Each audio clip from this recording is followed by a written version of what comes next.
Tonight, we journey into the shadows, unraveling stories of terrifying encounters with entities from realms beyond. If you think you're brave enough, join us as we delve into accounts that defy logic and chill the soul. But beware! Each tale serves as a haunting reminder that some doors should remain closed. Title: Echoes of the Unfinished Journey. The Parker family lived in a modest, single-story home in a quiet Midwestern suburb. Emily Parker, a stay-at-home mom, was the cornerstone of their household, balancing the chaos of daily life with her husband, Daniel, and their two daughters, 3-year-old Lily and infant Mia. The house was warm and inviting, filled with laughter and the aroma of home-cooked meals. But that balance was shattered by a single phone call. It was a Saturday afternoon when Daniel answered the call that changed everything. His Uncle Bob had been killed in a car accident on his way from Florida to visit them for Father's Day. Bob was a free spirit, often traveling alone and keeping a low profile. He had been a part of Daniel's childhood but hadn't seen much of the family in recent years. Despite the distance, his death hit harder than expected, leaving Daniel and Emily grappling with the sudden loss. To protect their 3-year-old from the weight of grief, they decided not to tell Lily. She was too young to understand death, and they wanted to shield her from the pain. Life continued, or so it seemed, but a heavy, unspoken sadness lingered in the air. 2 nights after Bob's death, Emily found herself wide awake. The digital clock on her nightstand glowed 12:34 a.m. as she lay in bed, staring at the ceiling. Daniel snored softly beside her, but sleep evaded her. She couldn't shake the weight in her chest, a nagging sense that something wasn't right. She got up, careful not to wake Daniel, and padded down the hallway. The wooden floor creaked beneath her feet, amplifying the stillness of the house. As she reached the living room, a chill ran down her spine. The air felt different, heavy, almost oppressive. She glanced at the thermostat. It read 72 degrees Fahrenheit, but the cold she felt was bone deep. Emily shook her head, dismissing it as her imagination. She walked to the kitchen, intending to grab a glass of water, when she heard it, a faint whisper. The sound was soft, barely audible, like someone murmuring just out of earshot. She froze, her heart pounding. Straining to hear, she took a cautious step forward. The whispering grew clearer, though she couldn't make out the words. Her eyes darted toward the kitchen, and there, sitting cross-legged on the floor, was Lily. "Lily!" Emily called softly, her voice trembling. Lily didn't respond. She was facing the dishwasher, her head tilted slightly as if listening to someone. Emily stepped closer. "Sweetheart, what are you doing up? It's late." Lily turned her head, her big blue eyes meeting Emily's. "Talking to Bob," she said matter-of-factly. Emily's breath caught. She crouched beside her daughter. "Bob? Who's Bob?" Lily smiled and pointed at the dishwasher. "He's right there. He said he's not ready to go yet." Emily's skin prickled. The casualness in Lily's tone was unnerving. "What does Bob look like?" Without hesitation, Lily described a man with gray hair, kind eyes, and a plaid shirt, details eerily accurate to Uncle Bob. Emily's stomach churned. There were no pictures of Bob in their house, and Lily had never met him. Emily tried to stay calm. "Okay, sweetheart, it's time to go back to bed. We'll talk about Bob in the morning." Lily nodded, but before she got up, she turned back toward the dishwasher and waved. "Good night, Bob." Emily barely slept that night. She lay in bed, staring at the ceiling, replaying the conversation over and over. Was it possible that Lily had overheard something? But they had been so careful. The next day, Emily brought it up with Daniel. "Lily said something strange last night," she began, her voice hesitant. Daniel frowned. "What do you mean?" "She said she was talking to Bob. She described him perfectly, Daniel. She even mentioned the plaid shirt he always wore." Daniel chuckled nervously. "Kids have wild imaginations, Em. Maybe she picked up on something we said." Emily nodded, though she wasn't convinced. Over the next few days, Emily noticed Lily spending more time in the kitchen. She would sit on the floor, sometimes laughing softly as if responding to a joke. One afternoon, Emily decided to observe from a distance. Peeking around the corner, she saw Lily sitting in her usual spot, facing the dishwasher. "What are you talking about, Bob?" Lily asked, her voice filled with curiosity. After a pause, she giggled. "You're funny." Emily's heart raced. She walked into the kitchen, trying to appear nonchalant. "Lily, who are you talking to?" "Bob," Lily replied without looking away. "He likes it here." Emily felt a shiver run down her spine. The incidents didn't stop. At night, Emily and Daniel began hearing faint creaks and footsteps in the hallway. At first, they assumed it was Lily, but when they checked, she was always sound asleep. One evening, as Emily was washing dishes, she felt a cold draft sweep past her. She glanced at the kitchen window. It was closed. Then she heard it, a faint knock coming from the dishwasher. She froze, her hands submerged in soapy water. "Emily?" Daniel's voice startled her. She turned to see him standing in the doorway, concern etched on his face. "Did you hear that?" she asked. "Hear what?" Emily hesitated. "Never mind." Unable to ignore the growing tension, Emily confided in her best friend, Claire. Claire had always been fascinated by the paranormal and suggested they record Lily's conversations. One evening, Emily set her phone on the counter while Lily played in the kitchen. Later, she replayed the recording. At first, it was just Lily's voice, sweet and innocent. But then came something else. A faint, low murmur, as if someone were responding to her. The words were unintelligible, but the tone was unmistakable.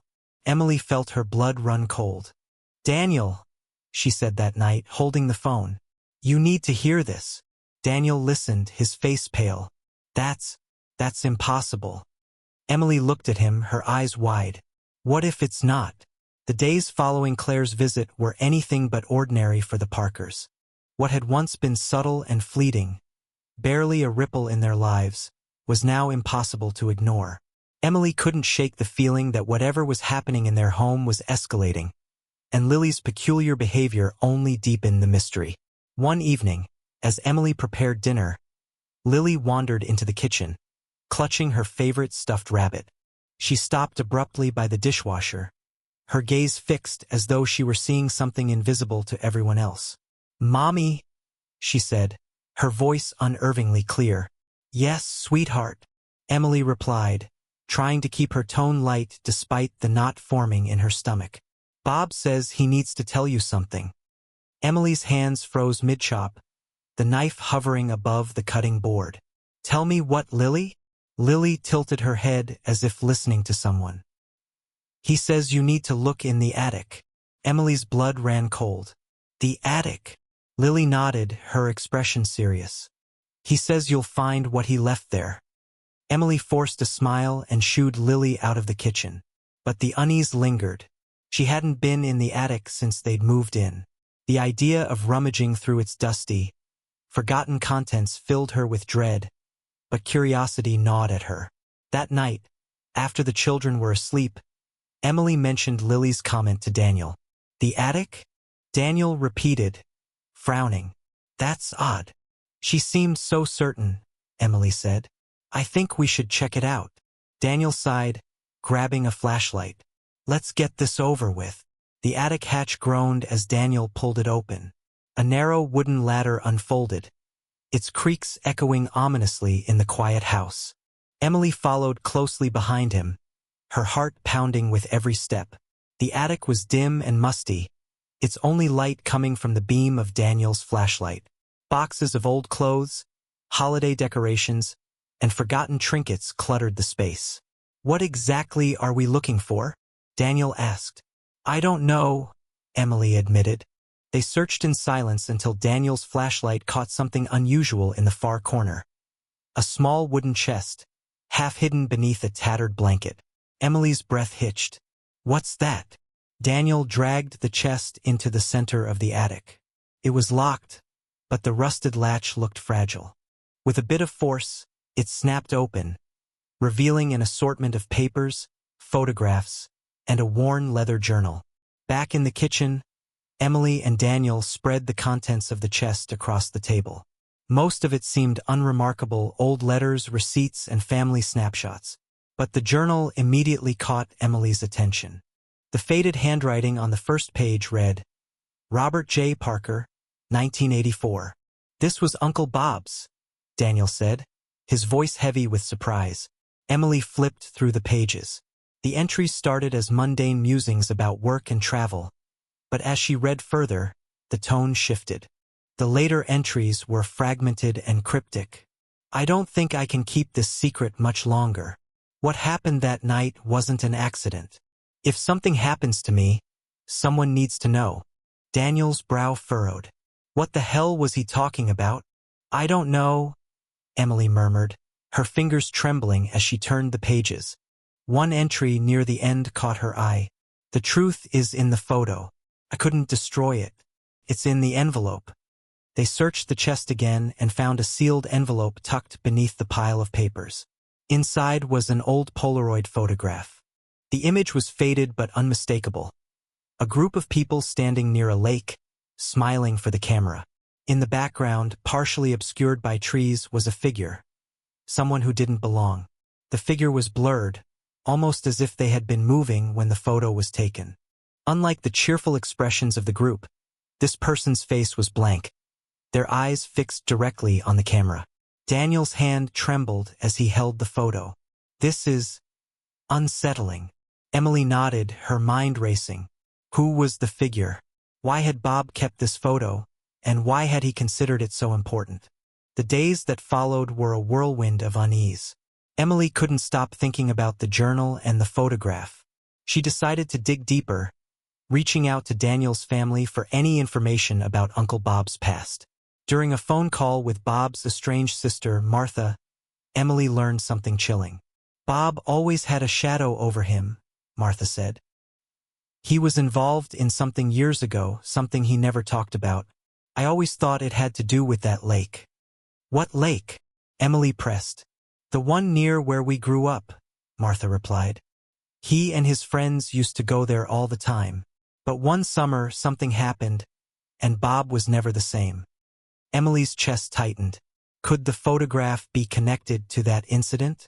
Meanwhile, the strange occurrences in the house grew more frequent. The cold drafts became constant, and the whispers in the kitchen were no longer confined to late nights. One afternoon, as Emily was folding laundry, she heard Lily laughing from the kitchen. When she peeked in, Lily was sitting at the table, coloring. Who's making you laugh, sweetheart? Emily asked. Lily looked up, her eyes shining. Bob. He's funny. Emily forced a smile. What did he say? He said you found his secret. Emily froze. What secret? Lily shrugged and went back to coloring. Unable to shake the feeling that the answer lay at the lake, Emily convinced Daniel to take a trip to his old hometown. They left Lily and Mia with a neighbor and made the 2-hour drive, the journal and photograph in tow. When they arrived, the lake was eerily quiet. The water was still, reflecting the gray sky above. This is where the photo was taken, Daniel said, holding up the Polaroid for comparison. They walked along the shore, searching for anything that might explain the mystery. Emily noticed something odd. A patch of disturbed earth near the treeline. Daniel, over here, she called. As they approached, the unease in Emily's chest grew. The ground felt soft as if recently dug. Daniel grabbed a nearby stick and began to dig. After a few minutes, the stick struck something solid. Emily's heart pounded as they unearthed a rusted metal box. Inside were more photographs, all showing the same group of people at the lake. In every photo, the mysterious figure appeared, their presence more prominent each time. Among the photographs was a folded piece of paper. It was a confession, written in Bob's handwriting. What happened here was wrong.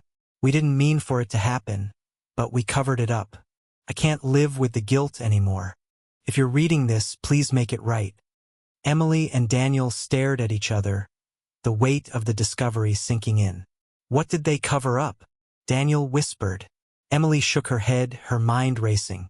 Whatever it was clear that Bob had carried the burden to his grave, and now it had followed them home. The unearthed confession and photographs weighed heavily on Emily and Daniel. The box from the lake had answered some questions but raised countless more. What had Bob and his friends done, and why had he felt so haunted by it? As the couple returned home, they realized that resolving this mystery wasn't just about understanding the past. It was about ensuring peace for their family. After returning home, Emily stayed awake late into the night, poring over the documents they had found. The confession hinted at an accident or a crime, but the details were vague. The photographs, however, provided a chilling clue. In every image, the mysterious figure seemed closer to the group, as though they had been watching or worse, involved. The next day, Emily decided to visit the local historical society, hoping to uncover records about the lake or any events linked to Bob's confession. The dusty archives provided her with a breakthrough. A news article from 1984 reported the drowning of a teenager, Jason Howard, at the same lake. The death had been ruled accidental, but the details were suspicious. Could this be it? Emily wondered aloud. She photocopied the article and hurried home to share the discovery with Daniel. Daniel stared at the article, his face pale. I remember hearing about this as a kid. My dad mentioned it once. Something about a group of teenagers messing around at the lake. But he never went into detail. Do you think Bob was involved? Emily asked. Daniel nodded slowly. It fits. If they were there that night, maybe they saw something or worse caused it. Their conversation was interrupted by Lily, who wandered into the kitchen holding her stuffed rabbit. Bob says you're getting close, she said matter-of-factly. Emily's heart skipped a beat. Close to what, sweetheart? Lily shrugged and walked away, leaving Emily and Daniel in stunned silence. Emily decided it was time to involve someone who could fill in the blanks. She called Martha, Bob's sister, and asked about the drowning. After a long pause, Martha admitted that Bob had confided in her years ago. He told me they were all drinking that night, Martha said. Jason wasn't supposed to be there, but he showed up, and there was an argument. Bob always felt guilty. He said they didn't mean for it to happen, but no one wanted to take responsibility. Emily's stomach churned. So, they covered it up? Yes, Martha replied. Bob always said it was a mistake, but the guilt ate him alive. Emily hung up, her resolve hardening. They needed to make amends, not just for Bob's sake but for Jason's family as well. Emily and Daniel contacted Jason Howard's family, who still lived in the area. His younger sister, now an adult, agreed to meet them. The meeting was tense but cathartic. I always knew there was more to Jason's death, his sister said, tears streaming down her face. Thank you for telling me the truth. She agreed to join the Parkers at the lake for a small memorial. The plan was simple. Acknowledge the tragedy, seek forgiveness, and honor both Jason and Bob's memories. The night of the memorial was eerily calm. The group gathered by the lake, candles in hand. Jason's sister shared stories of his life, painting a picture of the boy whose life had been cut short. Daniel read Bob's confession aloud, his voice breaking with emotion. I hope this brings some peace, Daniel said, looking toward the water. As the candles flickered in the breeze, Emily felt a profound sense of relief. It was as though a heavy weight had been lifted from the air. Back home, the Parker house was noticeably different. The cold drafts were gone, and the whispers ceased entirely. Lily, too, seemed lighter, no longer speaking of Bob or her invisible conversations. One evening, as Emily was tucking her into bed, Lily looked up with a serene smile. Bob says thank you, she said softly. He's with Jason now. They're happy. Emily kissed her daughter's forehead, tears welling in her eyes. She closed the door and stood in the hallway, her heart full of a bittersweet peace.